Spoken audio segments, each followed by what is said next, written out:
Eu fiz uma enquete para saber o que as pessoas pensam que é o mais complicado, o mais estressante na rotina do oncologista, né?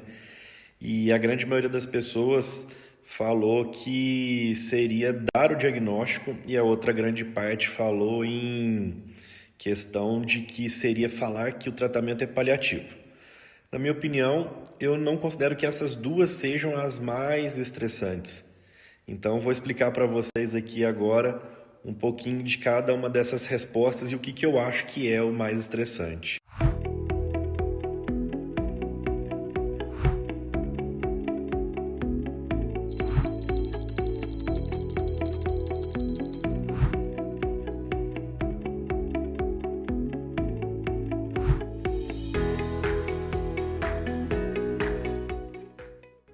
Então, para mim, dar o diagnóstico não é o mais difícil. Por quê? Quando você vai dar o diagnóstico para uma pessoa, você tem que ter estudado bem o diagnóstico dela, ter analisado todos os exames, as informações e feito na oncologia o que nós chamamos de estadiamento, que é a extensão da doença.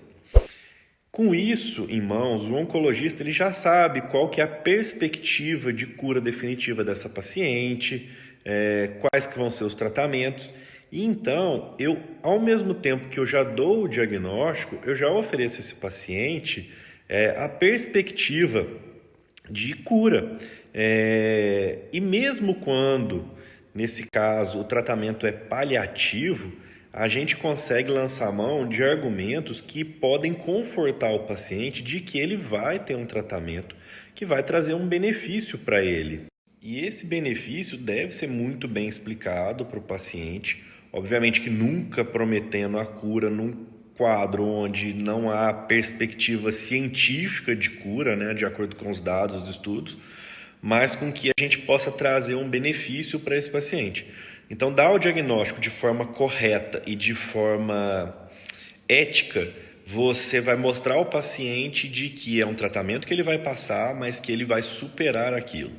E quando se fala de forma paliativa, a gente vai oferecer esperança para o paciente, não de cura definitiva, mas de um tratamento que vai trazer benefícios para eles. Então, para mim, o mais estressante, o mais difícil, o que me deixa muito apreensivo para conversar, tanto com paciente, com família, é com relação a falar para esse paciente ou família de que não há um quimioterápico mais disponível que possa ter resposta ou benefício para esse paciente.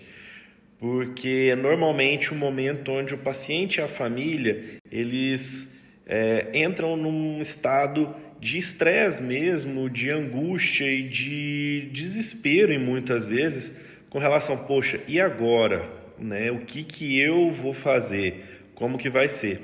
Então, isso é uma coisa que a gente tem que ir criando ao longo da relação médico-paciente e aí com a família, para com que, quando chegar nesse momento, haja um vínculo importante, sincero e afetivo de que fique mais tranquilo de um oncologista passar isso e que a família já esteja, de certa forma, preparada para poder receber essa notícia, essa informação. Mas é óbvio que de muitos outros casos, né, tornam-se estressantes e trazem um certo desconforto para o oncologista, porque ninguém é uma máquina, né? Todos nós temos sentimentos, a gente cria vínculo, a gente cria afeto com o paciente.